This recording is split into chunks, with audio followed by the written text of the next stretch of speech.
Hello, everyone. We are going to be doing Bible study in 5 minutes. Um, hello, Olson. It is good. It is good to have you watching. Um, that is Jonathan Pajot, but it's my version. That's Emily Verdoen, uh, stuff that I'm doing. But the one that's my background is mine. It's over in the corner there, and you can find there's a video of just me talking about it called "Circles of Creation." So if you look on my channel, Circles of Creation, you can see me talking about this art piece that I've been working on. It's behind that door. You can only see just a little corner of it. But here is the new thing. It's blank now, which it wasn't before because it was made out of pink insulation. Anyway, we're going to be talking about Second Kings chapter 1, a bonkers chapter. We'll see how that goes. I know that there's a couple of people who are normal attenders who can't make it today, so I'm hoping there's people to talk to about this, because otherwise it's just going to turn into a just chatting, and who wants that? Either way, uh, yeah, the thumbnail. The thumbnail is the one that's by me, and it's behind the door, called Circles of Creation, and that one is by me. Yeah, I'll see you guys in 5 minutes. We'll hopefully have some people forward, and then we'll talk about Second Kings, okay?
Shalom Aleichem. Shalom, how are you? I'm doing all right. Yourself? I'm fine. So it's just the two of us, huh? I think so. I think so. Unless, look, Grim is watching, he can attend. I'm sure he's going to be interested in fire falling from the sky, fire from heaven, which is, anyway, we'll not get into some of that stuff. We got people watching. Okay. Maybe Olson will come out, but we'll see. Do you play any musical instruments? Yep, the clarinet You play the clarinet. Do you? and the bass clarinet. And what? Sorry, what's the other one? Bass clarinet. Okay.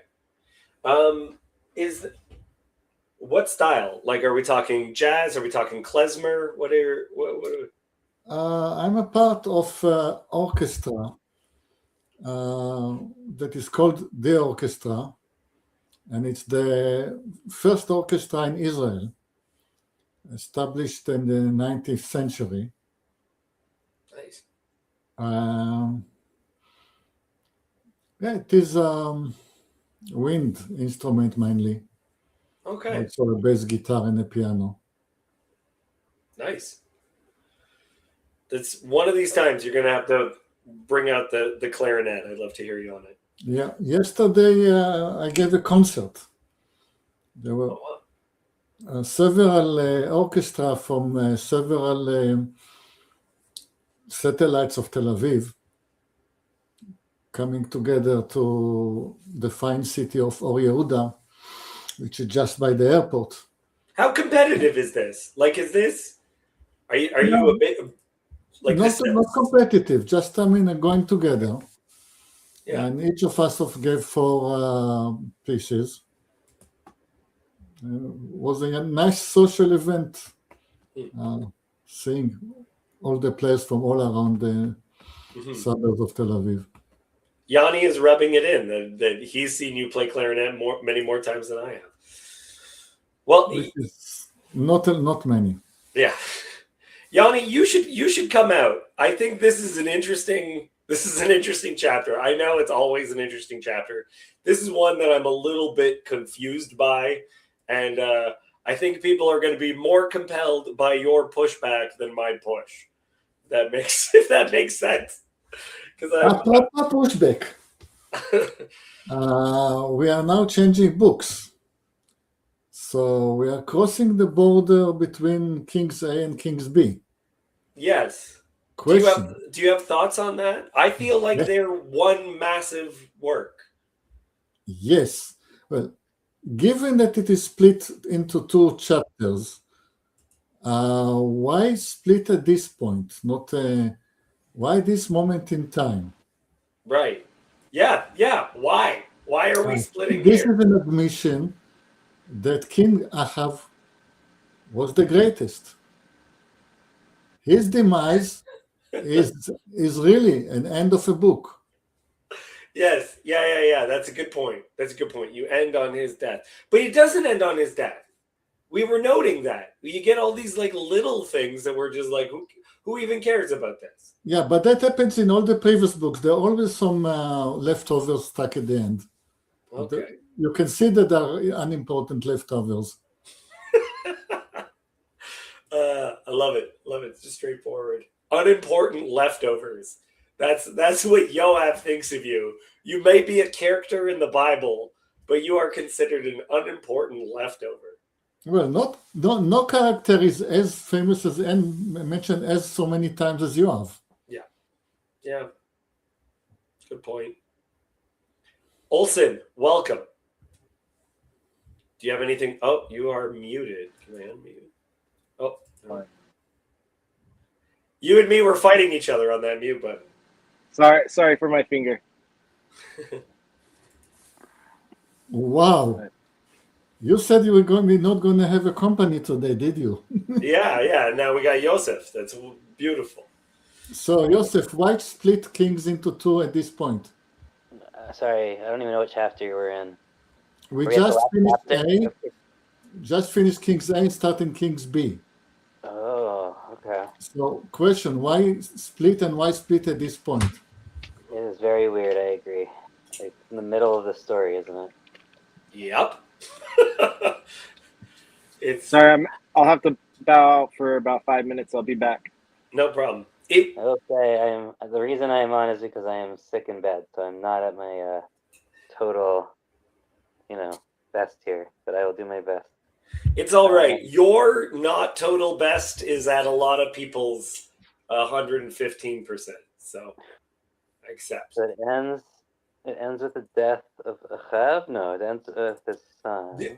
Exactly. That would make sense. It would make so much sense if it ended with him.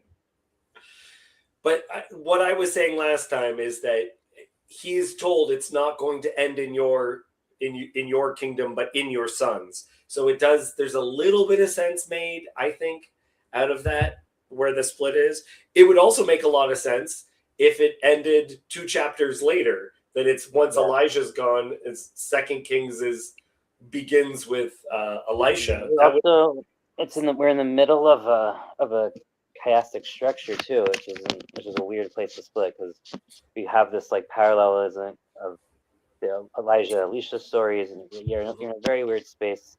But I mean, who split Kings? The original split was not a Jewish one. So I don't know when it was split. I think that's a Christian thing, but I don't know why. We should probably look it up. Okay. Just like Samuel and Ezra and Nehemiah are both single books. Kings was one book that was split much later, and I don't know why. I was under the impression that it was that the scrolls were separated in Hebrew as well. No, not originally. Well, still we adapted it. We didn't have to. Yeah, well, we adapted a lot of things when the printing. Yeah, let's not get Yosef started on that one. Yeah, there's the whole numbering of verses. Come on. Yeah.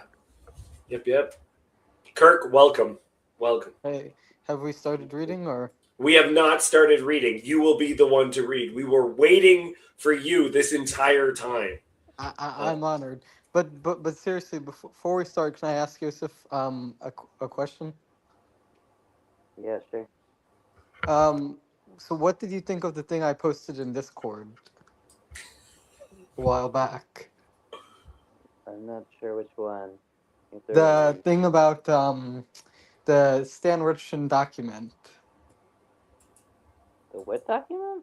The Stan Richardson document. I'm gonna say that he doesn't exactly know what you're talking about, and so you guys should talk about this. Yeah, I'm out of it. I don't know if you heard that I'm sick and out of it today, so I will have to jog my memory when I'm more on top of things.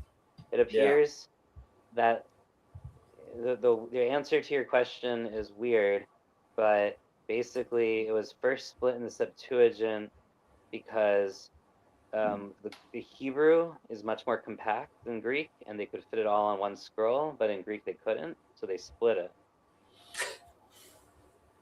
And that seems to be the answer. I love that answer. I love that as The first time a Jewish text that's not the Septuagint adopts the split of the books is not until the end of the 15th century, when it's because of the printing press, and because Bamberg, who is not Jewish but is printing the text in Hebrew for the first time, is not Jewish and follows the Christian break. That is fascinating. Also, I mean, this is a whole separate conversation thing. I love that Hebrew, like, who even cares about vowels? Are vowels really important? Like, it's the consonants where the language is at. We could just throw some dots in there. And like, no, it's because when in an age, because the text for a very, very, very long time until, I don't know if it's not really the printing press, but the early kind of high Middle Age period, the text is written down is only meant to be a memory aid. So you're supposed to have it memorized, and it's the memory aid you only need consonants for memory aids. You don't need vowels. It's a waste of space. If you're actually trying to transmit new information through text alone, then maybe vowels is important. But if you aren't doing that, it's just not the purpose of the text. Yeah, no, I get it.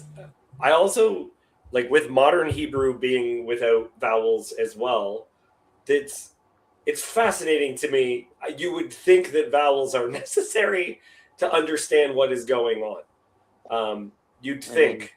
And it's just Semitic not the case. languages, Semitic languages don't agree, but they're also structured in a fundamentally different way than Indo-European, Yeah. so that the vowels like just work differently. Like their implications are different. I will say though, in modern Hebrew, Yoav can correct me, but I'm pretty sure when there's places where there would be a letter where the vowels would make a very big difference on how you see it. I do see in print and the stuff I look at, which is like academic-y stuff. I don't really read like a lot of news or whatever in Hebrew, but like in academic stuff, they will often put vowels under that single letter just to make sure that you understand what that word is. But it's pretty rare. I mean, we're talking about like 1 in 1,000 or something. Yeah, But yeah, yeah. they'll Yeah. clarify the vowels. Well, in terms of academic stuff, the document I was referring to was the document that I was. It was about the thing about language because we were talking about that because of the thing. But anyway, I think David wants us to start reading. Yes, Um, I do. And I want you to Well, talk to Yosef on your yeah, own you'll time. do it offline. You'll ping me or something. And I'm sick Yes. in bed, and I'll probably be here for at least a day or two. So now's a Oh, great time yeah. to catch me. Kirk, this is your we'll time. take some different terms. Okay. Yeah, bother him about it after. And I do mean, like, Yosef, I respect his opinion, and so I want you to learn from him. He's great. But now I want us to get into a fun passage. So please. Okay. After the death of Ahab, Moab rebelled against Israel. Now Ahaziah fell through the lattice in his upper chamber in Samaria and lay sick, so he sent messengers telling them, "Go inquire of Baalzebub, the god of Ekron, whether I shall recover from the sickness."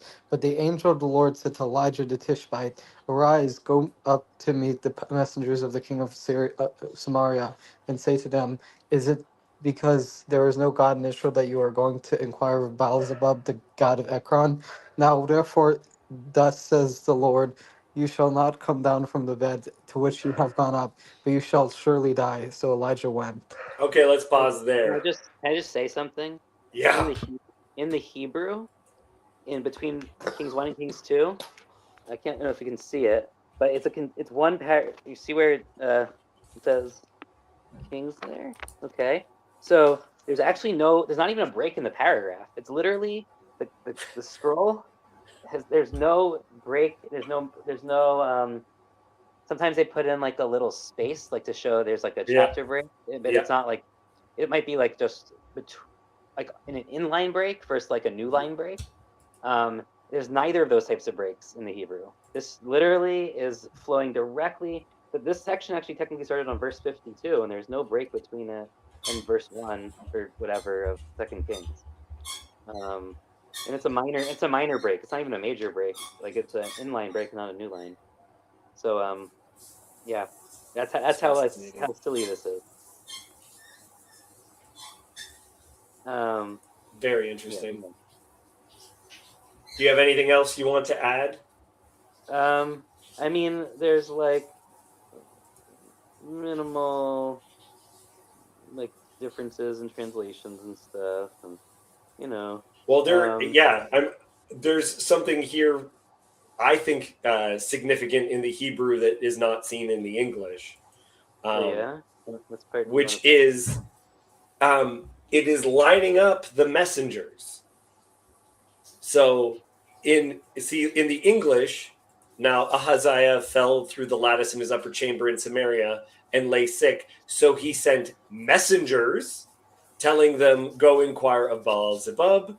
Then the next verse, but the angel of the Lord said to Elijah the Tishbite. In Hebrew, it's battling messengers.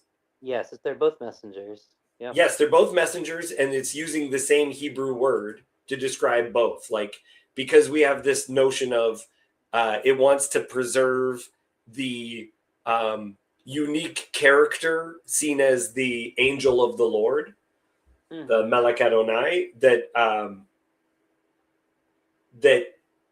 it's blurring that these things are the same. Yeah, it's also so there's that. I mean, there's a whole bunch of like little things here, right? So there's so he falls out his window. Eliyahu's commanded to go up. So there's kind of this like vertical motion that's like inverted. There's he's having them go to Baal Zavuv, which is a euphemism, right? So this is Beelzebub in English or whatever, Baal Yeah. Zavuv.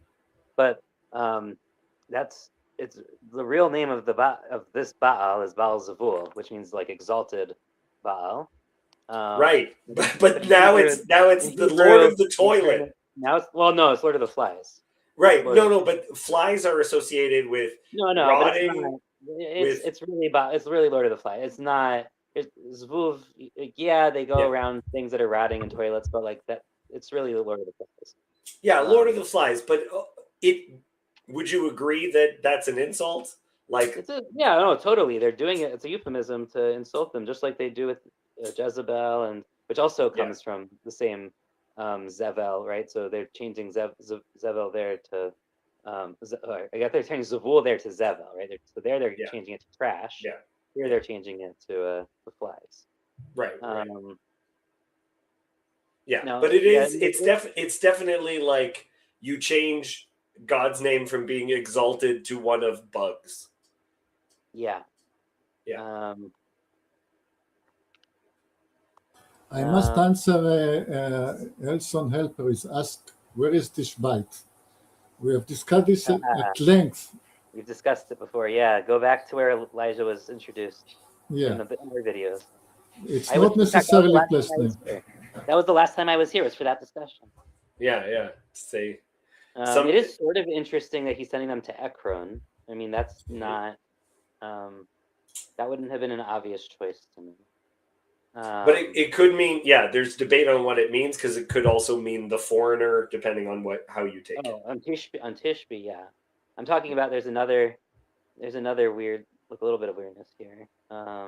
With like, why is he sending them to this place to Ekron, which is a one of the is it one of the Philistine cities? Yeah, it's one of the 5 Philistine cities, on the border like of Judah, right? But are we in the Northern Kingdom or Southern Kingdom? This is the Northern Kingdom. Why is the king of Samaria sending all the way to the border, to a Philistine town at the border of Judah next to Gaza and Ashkelon? Like, why are they doing this?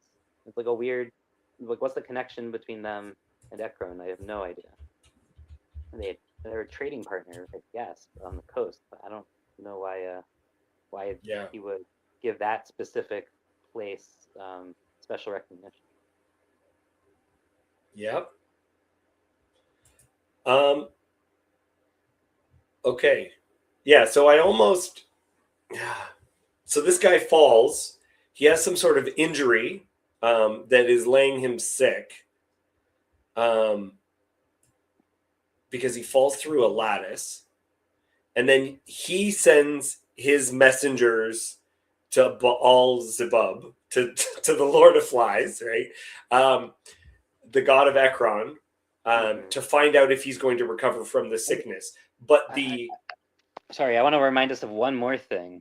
Yeah, great. Ekron was where the ark was taken when it was taken in battle by the Philistines, and where they sent back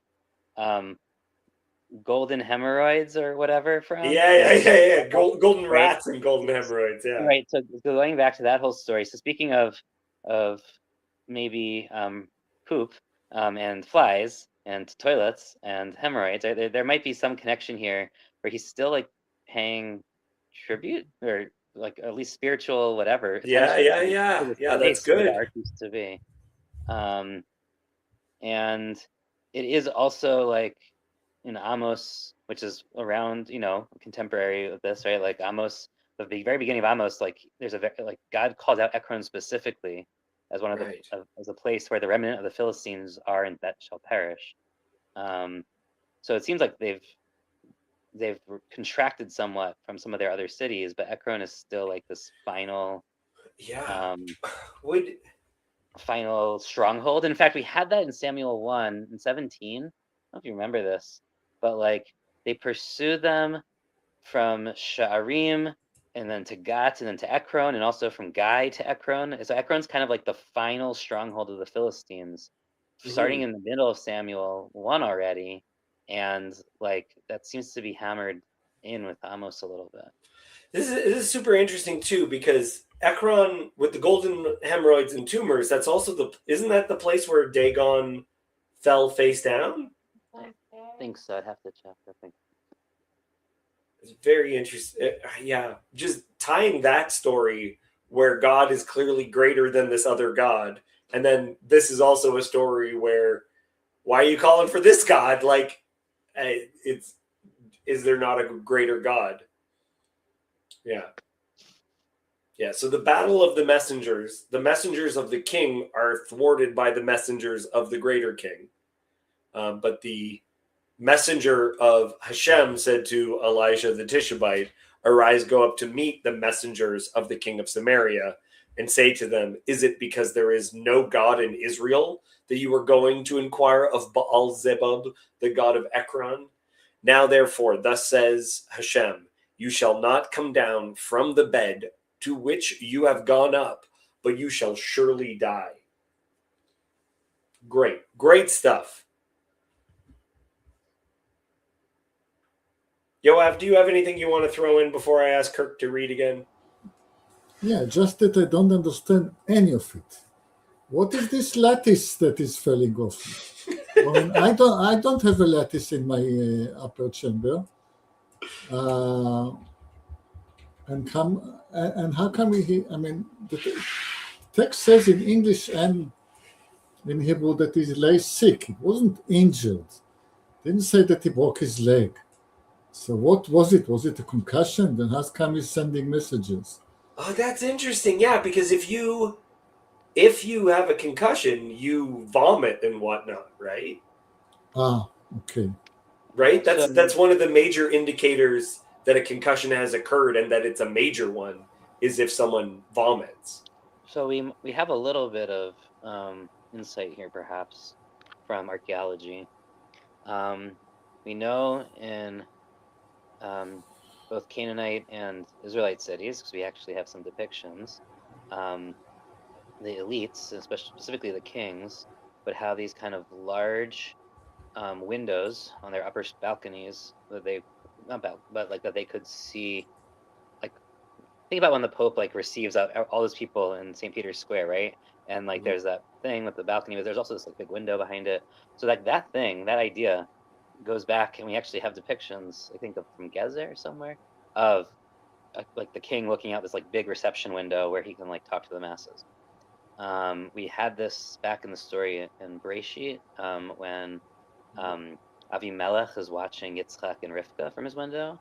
Yeah. We also had it in the story of Devorah when Sister's mother is waiting at this window with all these women waiting for the soldiers to come back. Mm-hmm. Mm-hmm. And so it's specifically that this window would have lattice. We know that because we have like that description both is in the archaeology as well as like the depiction is in the archaeology. The description is in some of these texts have mentioned the lattice before. People don't have glass at this time. Like, they don't have glass, but also windows, like big windows are specific to like kings and like part of their palace architecture. Yeah. And you got to think of as a lattice work as being almost like a tinted window, right? Like because it would also keep it cool to have these things there, but you could also look through them. Keep birds out, whatever. I mean, it seems that it doesn't. Certainly, the king could look out through them. It's not as clear whether in all these windows people could see back inside or whether it's sort of one way. That's kind of like one of the questions around them. But like we definitely, so this definitely fits what we know and it's a very long pattern, right? I mean, we have it here. We have it in stories from hundreds of years earlier, and we have it in archaeology from hundreds of years earlier. But like, this is a known thing. So it seems like he was standing too close. He fell through it. He broke through it. Maybe it wasn't maintained well, and it, was sort of wood that rotted away. Who knows? He fell through the lattice work, which is kind of probably both embarrassing, but also maybe a sign that the upkeep of the kingdom isn't going so well. Okay, so again, I wouldn't be able to understand it without Yosef. So good thing you're here. But again, so it's not that as if he broken his leg or he's broken his hand.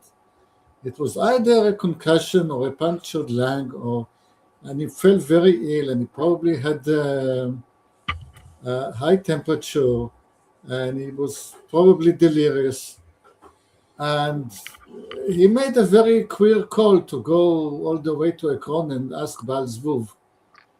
I would not judge him for that. I mean, Ah! he was not well. Yes, but you gotta realize that there's a reason why the first thing he jumps to is inquiring of a pagan god. Yes, but if he was okay, if it was sitting on his throne, all calculated and healthy and slept well. I get what you're saying, but there's an idea that there are no atheists in foxholes. It's also Right. it's also a moot point because the last verse of Kings 1 was he served the Baal and he bows to it and he Yeah. upset Hashem, king of Israel.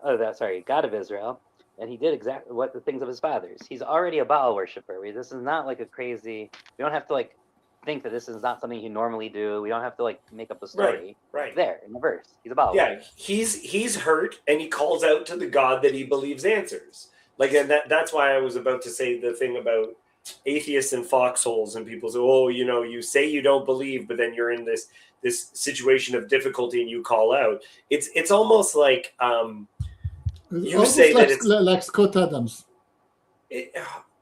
Well, to me, it's what is his first reaction that almost shows you what his go-to is. This is his go-to. His go-to. This isn't a moment of weakness. This is what his go-to is. Fine, kill him. I love it.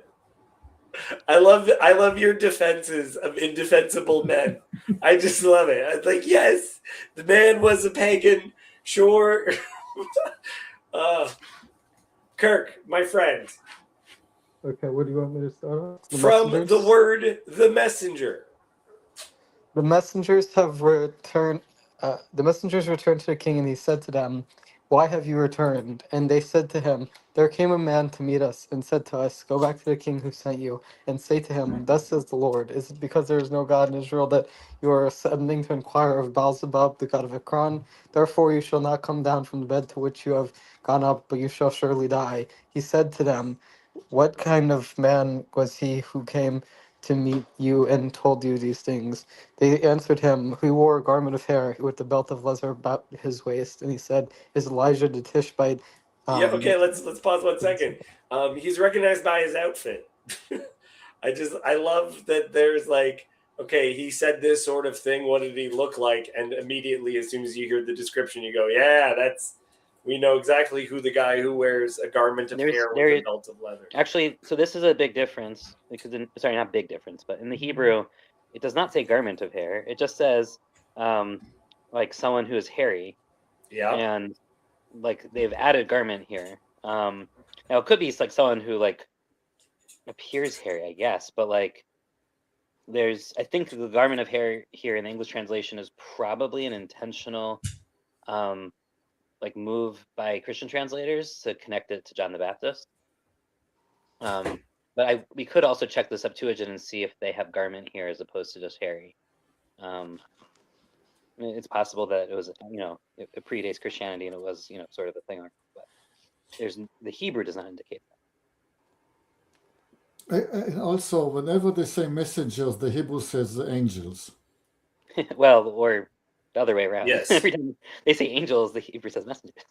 Yeah, but I mean, just linguistically, angel. Yeah, the word angel is clearly meant to say messenger. Yeah. Yeah, Neil is picking up on it. Yeah, this connection would be made deliberately within Christianity, absolutely. Right. But it's not in the Hebrew, right? So they're adding something. That's the problem. Right. Yanni, you're the one who cares so much about the Septuagint. Check that Greek. Tell us about his hair. It could also imply that he's a Nazarite.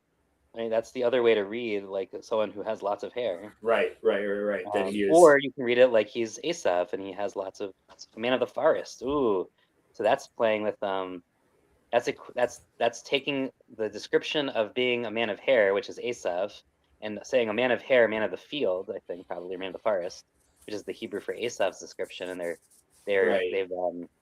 they've taken one phrase and replaced it with the other, which is even weirder. All of these seem to have the same notion to it, though. Like leather has hair to it, and you do work Well, to no, get I rid. mean Like all of this this to is me sounds like Wild Man.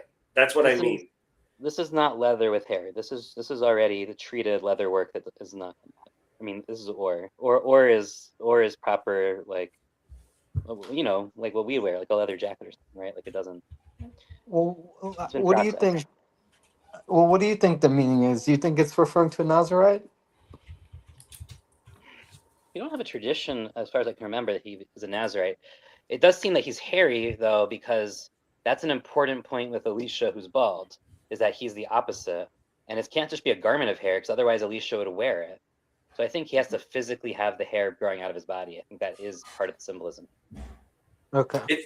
It's an interesting thing because in art he often is wearing either a hairy garment or appears like a Nazarite, and John the Baptist is also a Nazarite from the womb. No, they just make Elijah and John the Baptist look the same way. I mean, that's on Right, right, purpose. right.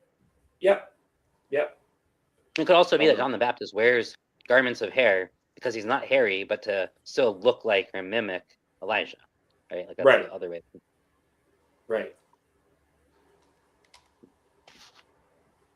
Yeah. Do you? So what I was trying to pull out before is if you're linking it with hairy or of the field and Tishabite, like the idea of the foreigner or the that's why I was saying the wild man as an idea that might be carried through there. Do you think that's just absolute bunk? Not really, because Tishbite literally, even if we take it to mean foreigner, it literally means like it's one who settles. It's not someone who's a wild nomad man. Like a toshav is like a resident of a city or town. So it's like the opposite. Mm-hmm, mm-hmm. Thank you. That's good. Yeah. That's good correction. That's what I want.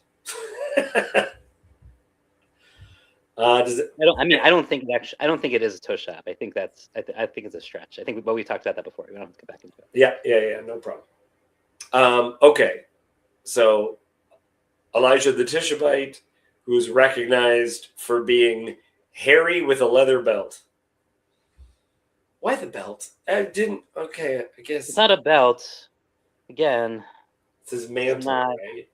good. No, he just has his loins girded with leather.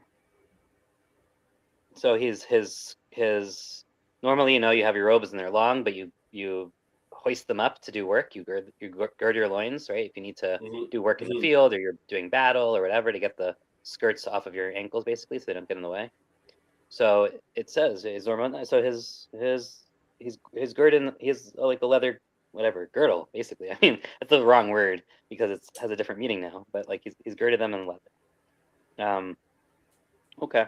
What does that outfit look like? I'm sorry. I'm trying to picture this. He has his robe on. He's a hairy guy with a robe.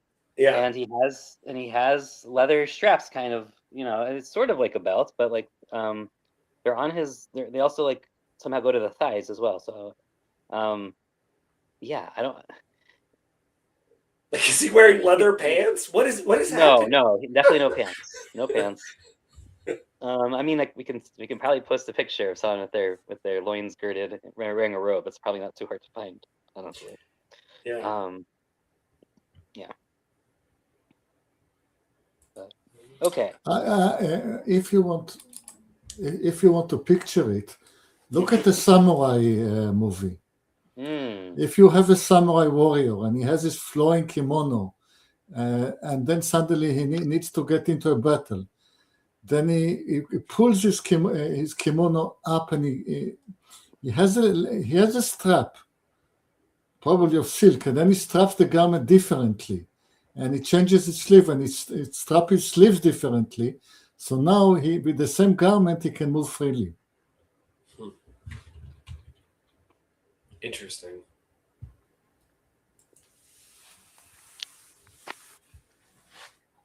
Here you go. Where's how do I turn my camera around? I think you should be able to share Okay. things. Can you share? Oh, I don't know. But here. So you Oh can see yeah, him yeah. inverting his loins. I love that Okay. image. Yeah. There you go. So he lifts the skirts, he takes them from the top. It's kind of like it reminds me a lot of people who fold their kilts, right? They do these like Yeah. complicated moves, right? And then it kind of makes this pair of shorts that you take the ends of the robe and then you tie them. But he's tying that. He seems to be tying them to the leather of the belt, or he's using like a strap there to tie them. That's all. Okay. Yeah, I was playing dodgeball at my church one time, and this is way back in the day, and I something that I wore here. This is it larger for people. What I was wearing. Can I make this bigger? Yeah, I think that works. What I was wearing got ripped, and I had to put on. Like they showed me where the Lost and Found was, but there was right next to the Lost and Found where costumes were for like Christmas plays and stuff. And so I was playing dodgeball in a shepherd's robe that we had. And very quickly you learn about how you have to run in a skirt, right? Like it's not the optimal outfit for running and dodging. Dodging, ducking, dodging. Mm-hmm. Okay. Let me bring this back. Okay. So they find.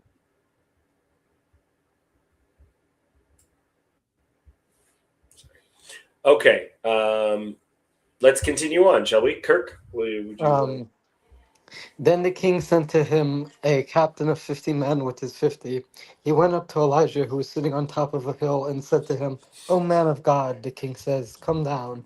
But Elijah answered the captain of 50, I am a man of God. If I am a man of God, let fire come down from heaven and consume you and your 50. And fire came down from heaven and consumed him and his 50. let's pause a moment. You Just gotta. I have a question related to this. Is there Yeah. Go ahead. is there some sort of gematria related to 50 that you think is relevant, Yusuf? What was the question? Is there some sort of gematria of 50 that you think is relevant to this? The only thing I can think of offhand is Moses coming, on the mountain 50 days, and they're finding this guy at the top of the mountain, 50 guys, maybe. I don't know. It feels a little weak. I think more this is this like parody, right? So like we had this first story where the king is sick, but he doesn't send to Elijah, which sort of reminds us of the story where the boy is sick and the mom, and they send to Elijah for help. So that's clearly the opposite. And now here we have this like kind of version of the Carmel battle, right, where the fire is coming down from heaven. He's at the top of the mountain. So we're kind of having like this repeat of these stories, but like in a very different way. Sort of it's almost more of a, I don't know if it's more of a playful way, but I don't know how to put this. It's like they're much shorter and they're kind of just pointing you back to those other stories. And it's just like last time there was all this drama, there's all this buildup, but this time it's just like, oh yeah, God struck 50 guys down with fire. Let's move on. Same old. It is. This is. I was wondering if it was just me that this is funny. This is funny to me. His response, which I really get from, like the way in the story where he fights Baal and calls down the fire. In that story, like he is outright mocking, and here, like already Baalzebub, already we have a joke in there. But this sarcasm of the prophet, if I am a man of God, let fire come down from heaven and consume you and your 50. Like it seems so casual. Yeah. And it's also like, with the Baal one, there's this whole question, like, how could he like set a test for God and like command God to do anything? And like, it's so wrong. No one talks about this time. And this time he literally says, I shall bring down fire from heaven. It doesn't say God will, right? Like, if I am the man of God, I shall bring, which is like much more problematic and explicitly problematic. Yeah. than like the showdown in Carmel's story is. Yeah, he just says it. Also, the notion of consuming. Okay, so on mountains, it is you are more likely to get hit by lightning. Like there's many stories of like hiking expeditions that become dangerous because if you're on a mountain, you're the highest point and all this other stuff. But the idea of the consuming fire, like when I'm trying to picture this, because some people will say, oh, the fire from heaven, that is just like, yes, lightning is described as fire from heaven. But this, I don't know, it seems like it's more to me. Like, yeah, it's also weird because it says it consumes him and the king, like including the king, but then the king is alive and talking. So they just start getting hit by lightning over and over. You know, like No, what king? So, because so you're thinking it's the captain? Oh, maybe. Okay. No, yeah, it's the captain is bringing the message from the king. So, yeah, so definitely. Yeah, a captain of 50 and his 50 men. So yeah, okay. Yeah, so that guy's hit. It's going to happen again and again and again. Yeah, to answer Neil, it says, isn't 50 half of 100? This is thinking like a Roman. I think this is an indication that at the time, I mean, the Hebrews used to think in terms of 50s and not in terms of hundreds because of the 50-year cycle. Mm-hmm. And anyway, the armies was much smaller. You don't split your army into hundreds because it's a small army, so you split into 50s. Mm-hmm. My last name is probably a reference to something like this. Is Busuttil is a lot of people think it's Abu Satin, like a bastardization of the Arabic, because like I'm a descendant of Moors. Abu Satin probably means father of 60. That 60. It would be a commander of probably about 60 people is probably my ancestor. Yeah, because Malta is small. You don't have hundreds. Yeah, you divide it into 60s. I don't know why 60s, but either way, it's either that or my grandmother was quite the woman, if it's father of 60.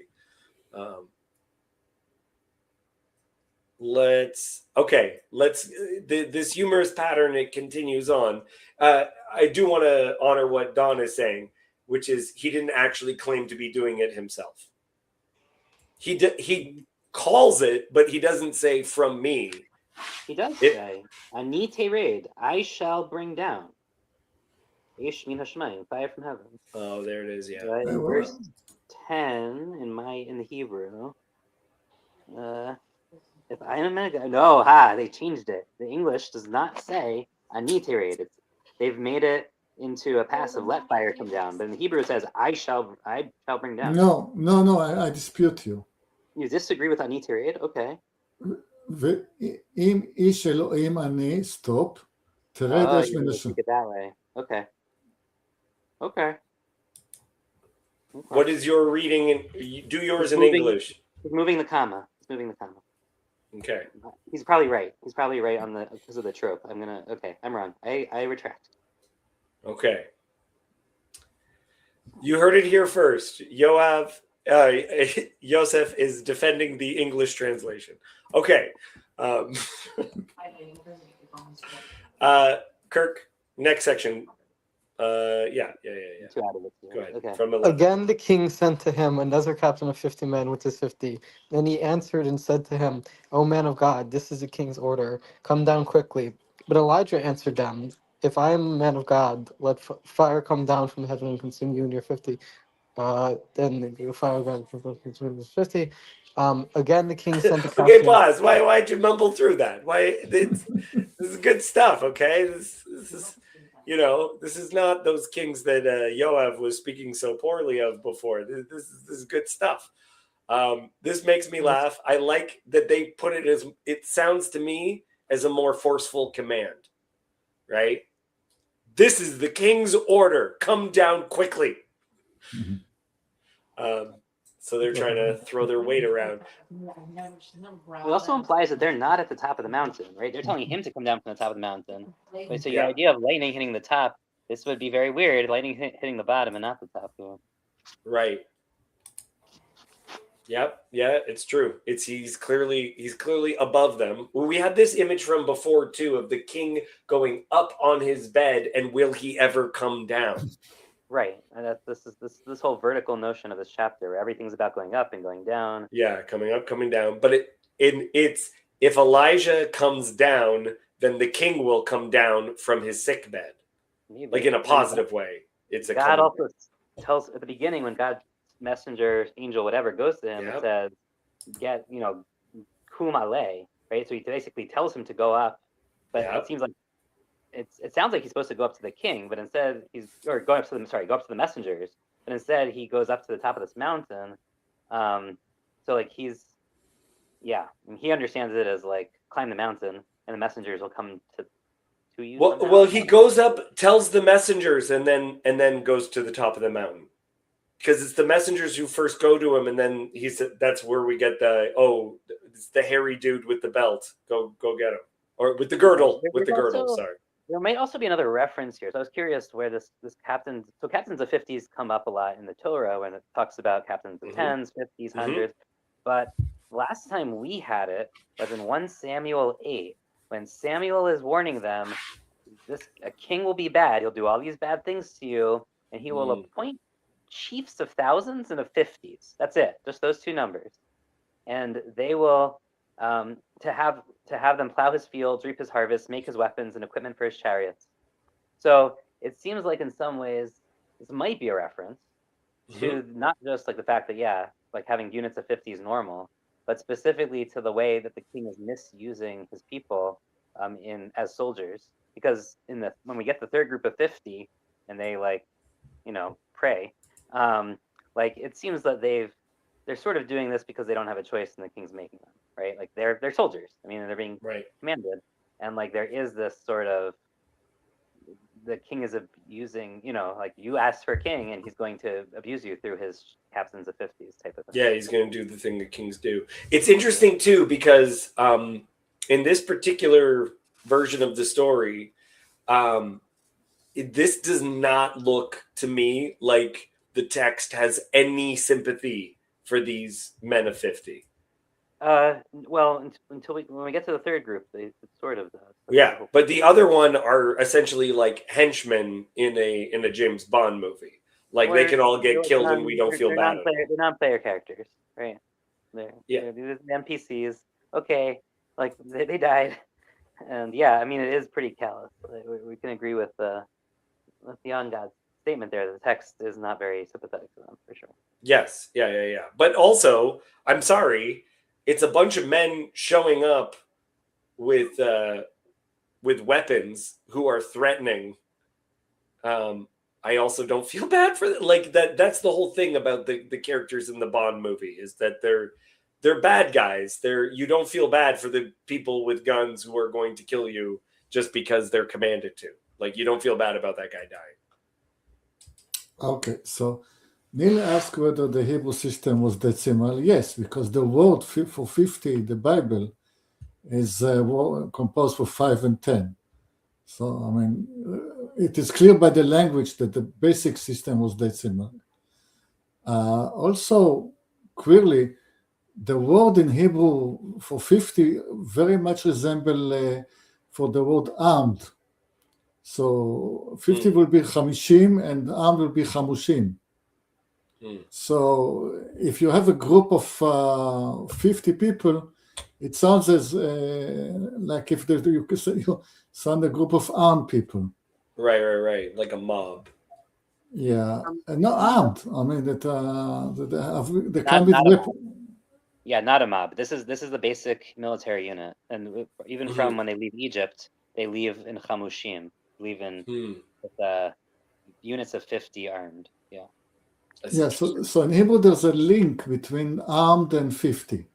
It means that it was a very deep rooted practice. And I'm just thinking aloud, why just have two sorts of groups, 1,000 and a 50? There's numbers in between. Yeah.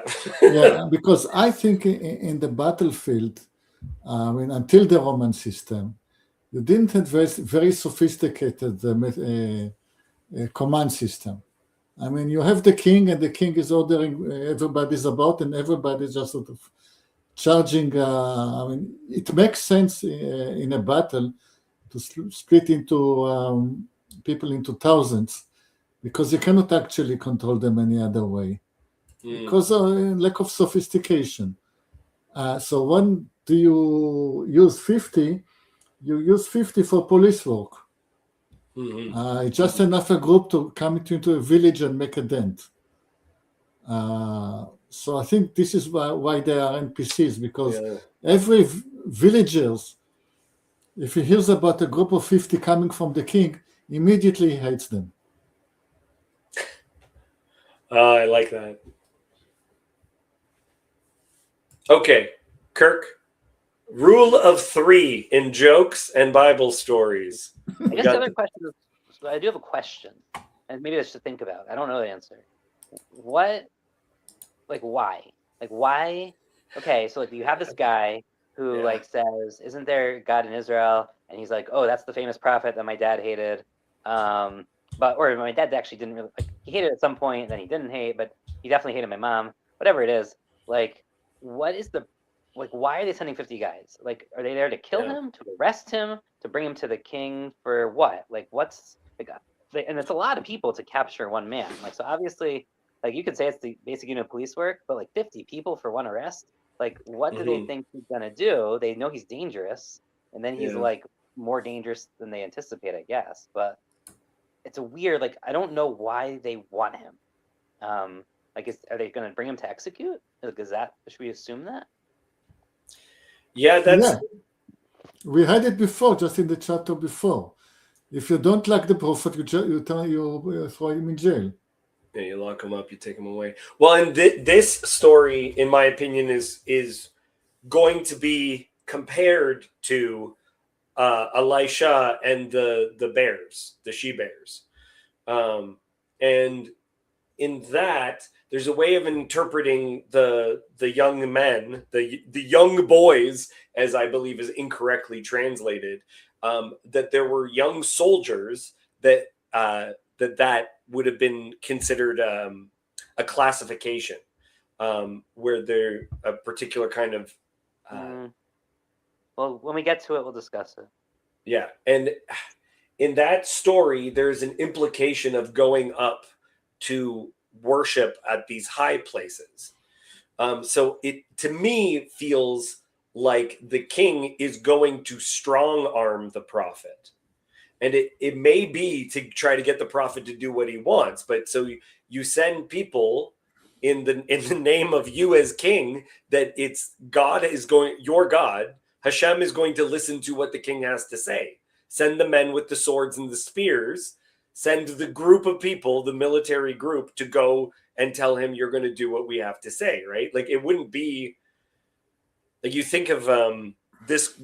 I'm thinking about what Yoav was saying before. This kind of a group of people would be sent to villages to make them submit for taxes, for whatever, if they're in a state of rebellion or whatever. You send a group of 50 like this, they show up, they're scary, they do their torturing, they're pillaging, and they make you do what the king wants.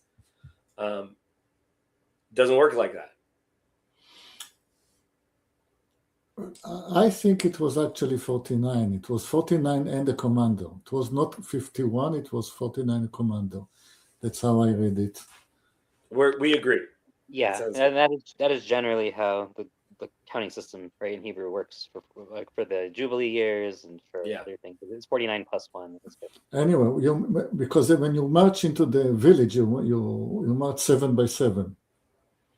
Mm-hmm. Now, I agree with you that this king is really evil. Now I agree with you, because now it's clear. Now it's clear. Yeah. Now it's clear to me. He doesn't believe in God at all, absolutely, and he cannot but accept the miracles that were done on the Carmel mountain.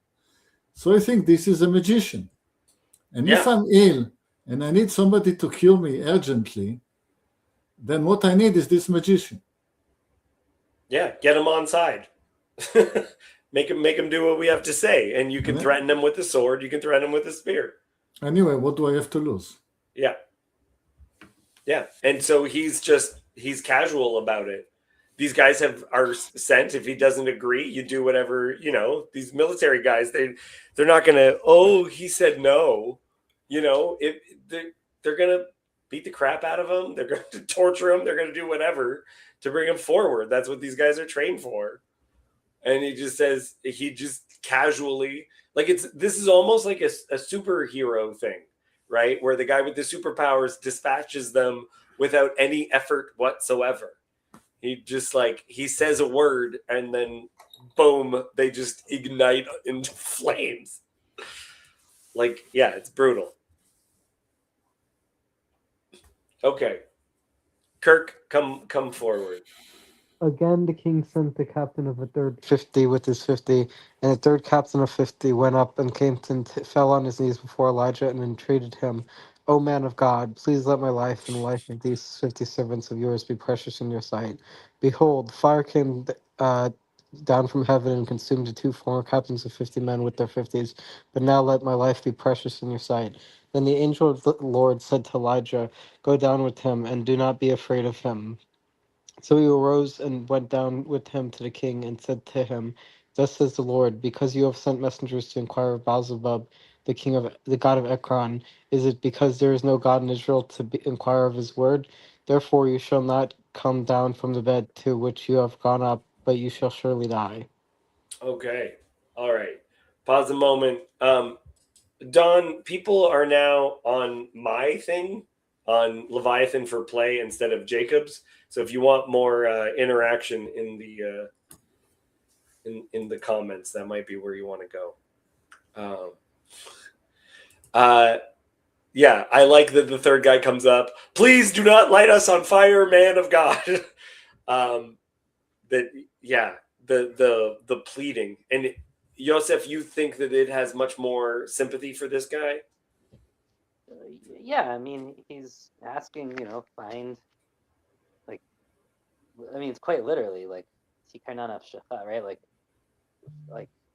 that our souls be worthy, or may you, like, not even that. It's more than that. Like that you find, like he's pleading with him to find him like worthy of being alive, of our souls like being of having worth, not Mm-hmm. just like being NPCs to throw away here.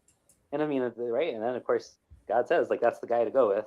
You know, um, he's clearly sympathetic to your like he clearly recognizes the power here, Right. um, and like is pleading not just for his own life, right, but for his 50 men.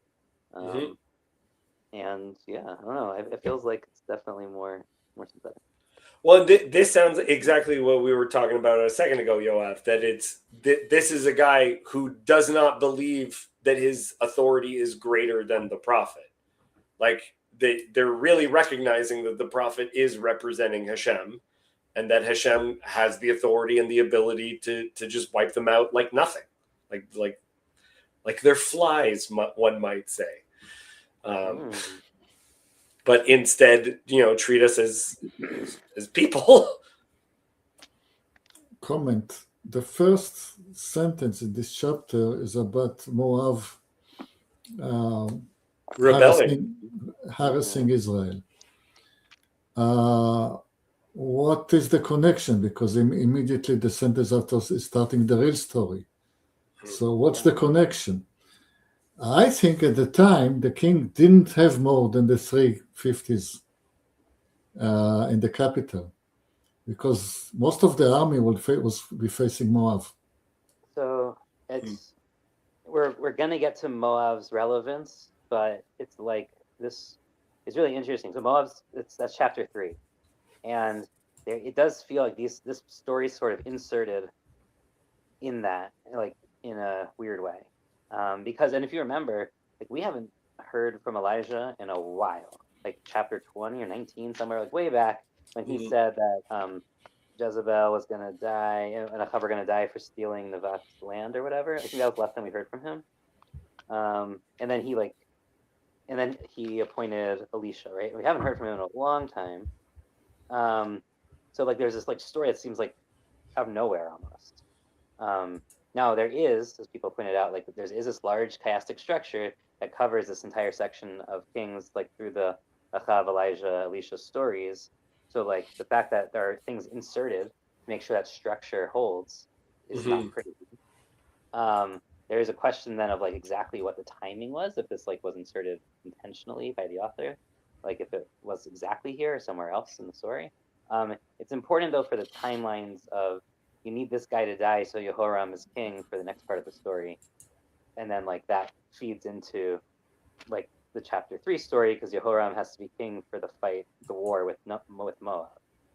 So like there is this like weird intertextual layering here of the structure that like is building up to, yeah, we're gonna get to the war with Moab. Don't worry. In fact, we're gonna get to the guy Mesha of Moab who's gonna give us the Mesha Stela, which talks about Israel, right? So like that we're building to it, but we're not there yet. Yeah.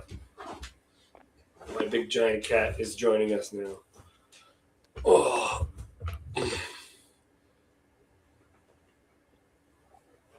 I'm enjoying this conversation. I'm upset that we're coming to an end at it, but need to be.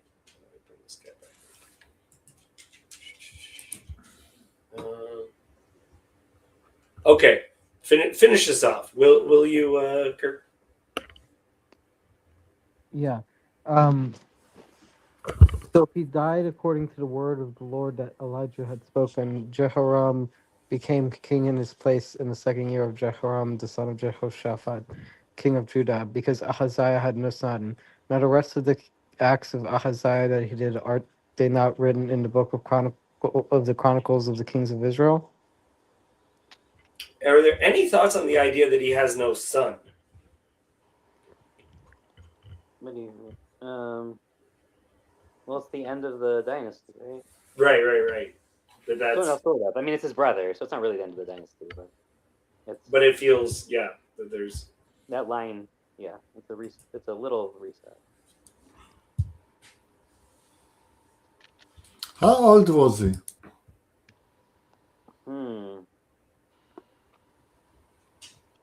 A good question. I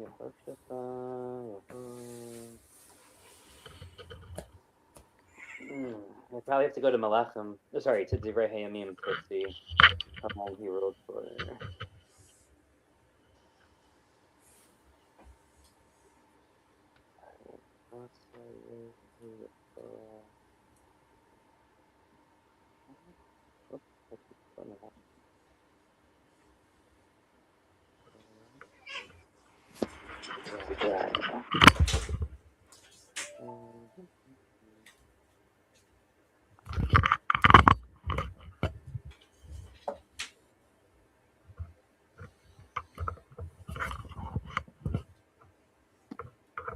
I don't know. Can't find it. Yeah, I'm not sure.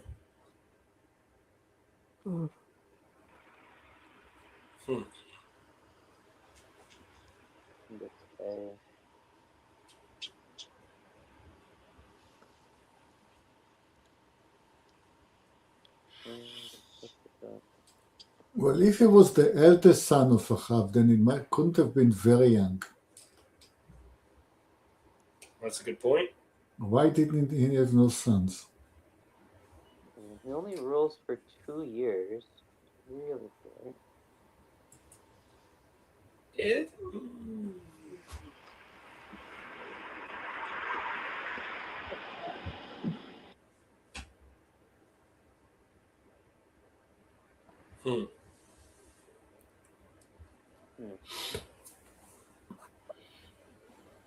No, I don't know. It's interesting.